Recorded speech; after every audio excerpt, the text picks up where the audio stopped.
اعوذ باللہ السمیع العلیم من الشیطان الرجیم بسم اللہ الرحمن الرحیم ان الذین کفروا لو ان لهم ما في الأرض جميعا ومثله معه ليفتدوا به من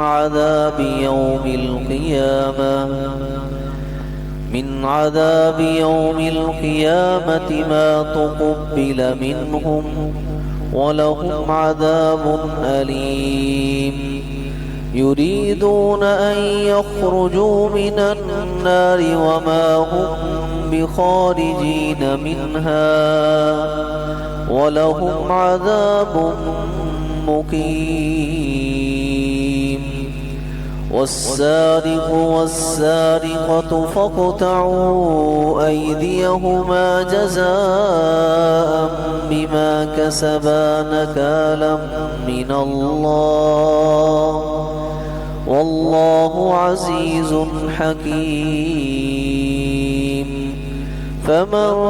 تاب من بعد ظلمه وأصلح فإن الله يتوب عليه إن الله غفور رحيم إن الذين كفروا یقیناً وہ لوگ جنہوں نے کفر کیا لو ان لهم ما فی الارض جميعا اگر ہو ان کے لیے جو کچھ زمین میں ہے جمیعاً سارے کا سارا یعنی اگر وہ سب کچھ جو ساری زمین میں ہے وَمِثْلَهُ مَعَهُ بلکہ اسی کے مثل اور بھی جتنے وسائل جتنی معدنیات جتنے ذخائر جو بھی مالیت کی چیزیں ہیں نا پوری دنیا میں اور اس جیسی اتنی اور دنیا اللہ فرماتے ہیں کہ یہ کافر لوگ کیا کریں لیفتدوا بھی اس کو بطور بدلے کے دیں فدیے کے دیں کس سے من عذاب یوم القیامہ قیامت کے دن کے عذاب سے یعنی قیامت کے دن کے عذاب کے بدلے دنیا جو کچھ دنیا میں ہے اور اس کی مثل اتنا اور بھی دے دے اللہ فرماتے ہیں ما تقبل منہم ان سے قبول نہیں کیا جائے گا کہ ہمیں یہ سب کچھ دینے کے بعد عذاب سے چھٹکارا مل جائے قطعاً ایسا نہیں ہوگا وَلَهُمْ عَذَابٌ عَلِيمٌ ان کے لیے دردناک عذاب ہے يُرِيدُونَ أَن يَخْرُجُوا مِنَ النَّارِ چاہیں گے کہ وہ نکل جائیں آگ سے چاہیں گے ارادہ کریں گے کہ وہ نکل جائیں من النار آگ سے لیکن وَمَا هُمْ بِخَارِجِينَ مِنْهَا اور وہ اس سے چرا لیا اس کے سٹور سے جہاں سے جناب فارمر نے اپنے مال کو سٹور کیا ہوا تھا اس کا مطلب محفوظ جگہ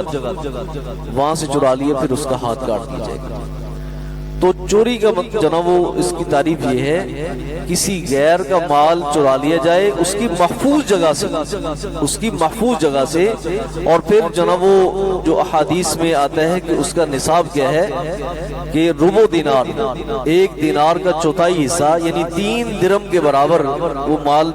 چرا لے جس کی مالیت 3 درہم کے برابر بنتی ہو تو اس کا ہاتھ کاٹ دیا جائے گا اور ہاتھ سے مراد نہیں کہ یہاں سے اس کا بازو اتار دیا جائے گا یہاں سے اس جوڑ سے اس کا ہاتھ جناب وہ کاٹ دیا جائے گا اور بعض روایات میں آتا ہے کہ جناب اس کو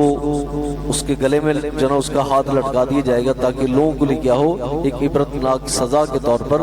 اس کو دکھایا جا سکے جسے قرآن مجید نے کہا ہے نکالا من اللہ یہ اللہ کی طرف سے ایک عبرت آمیز چیز ہو کہ لوگوں کو دکھانا مقصود ہو کہ اگر کسی کے مال کے اوپر انسان ایسے دست درازی کرے گا تو اس کا وہی ہاتھ کاٹ دی جائے گا اس کا ہاتھ کاٹ دی جائے گا اللہ اکبر بعض نے فقہا نے نا اس کے اوپر اعتراض کیا کہ اگر کوئی آدمی ظلم کے ساتھ کسی کا ہاتھ کاٹ دیتا ہے نا کوئی آدمی تو 50 اونٹ جو نا اس کی دیت بڑھ جاتی ہے. تو یہ کیسے ہو سکتا ہے کہ اسے 3 درہم میں کاٹ دیا جائے؟ ہاتھ کی قیمت تو کیا ہے؟ 50 اونٹ ہے. اس کو کیسے جو نا وہ 3 درہم میں کاٹ دیا جائے؟ تو آگے اس کا جواب دیا کہ اذا کانت امینہ کانت سمینہ. جب یہ ہاتھ امانت دار تھا نا، یہ بڑا قیمتی تھا، اس کی قیمت اتنی تھی. ٹھیک ہے. وَإِذَا كَانَتْ اِذَا خَانَتْ أَحَانَتْ. جب یہی ہاتھ خائن بن گیا نا، لوگوں کے مال کے اوپر دست درازی کرنے لگ گیا نا، پھر مہینہ پھر یہ بے قیمت ہو گیا، پھر یہ بے قیمت ہو گیا. تو یہ جنا حد ہے اللہ رب العزت کی طرف سے، چوری کی حد ہے. تو یہ نہیں کہ جناب بغیر تحقیق کے بس الزام لگانے کے بعد کسی کا ہاتھ کاٹ دیا جائے، بلکہ اس کو ایک تحقیق کے پروسیس سے اس کو گزارا جائے گا. جب یہ چیزیں ثابت ہو جائے کہ کسی کا مال محفوظ جگہ سے اس نے چرایا ہے اور وہ نصاب کو پہنچتا ہے، تو پھر اس کا ہاتھ کیا ہے؟ وہ کاٹ دیا جائے. فرمایا نکال من اللہ، یہ اللہ کی طرف سے ایک عبرت ہے. واللہ عزیز حکیم، اللہ رب العزت کی ذات غالب حکمت والی ذات ہے. فمن تاب من بعد ظلمہ واصلح، جو شخص توبہ طائب ہو جائے اپنے آپ پہ ظلم کرنے کے بعد، اپنے آپ پہ ظلم کرنے کے بعد، وہ اصلح اور اپنی اصلاح کر لے، یعنی لوگ بھی گواہی دے دے بھائی اس نے یہ چوری چکاری اس نے چھوڑ دی، ٹھیک ہے، اب یہ کما کر خود کھاتا ہے. فرمایا فإن اللہ یتوب علیہ، اللہ رب العزت بھی اس کی توبہ قبول فرما لیتے ہیں. ان اللہ غفور رحیم، یقین اللہ رب العزت کی ذات خوب بخشنے والی اور رحم کرنے والی ذات ہے، مہربان ذات ہے. سبحانک اللہم و بحمدک، اشہد ان لا الہ الا انت، استغفرک.